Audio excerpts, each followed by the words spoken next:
خیلی‌ها میخوان برن مسافرت ماشین ندارم، منم ندارم. تو این بین یه رفیق داریم آقا حمید، پسر گلیه، گفته من یه ماشین زرد قناری دارم فول امکانات، یعنی خانوادگی میشه رفت مسافرت، ماشین نقی معمولی بعد جلوش بوب بزنه. من لامبورگینی سوار شده بودم، خدا میدونه اندازه این حال نمیده. عالیه، لاپاسش هم خوبه. آقا براتون آرزوی سلامتی میکنم، سال خوبی داشته باشید. کل ایرانو میچرخونیم، شما اگه کار داشتین فقط یه زنگ بزنید میبرمتون دور دور، هم برای اسباب کشی. یا علی از تو مدد، بریم سوار شید.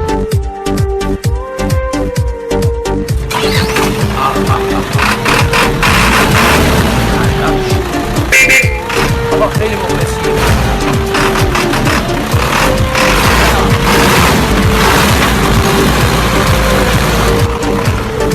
Lo que no rap, no se me sabe.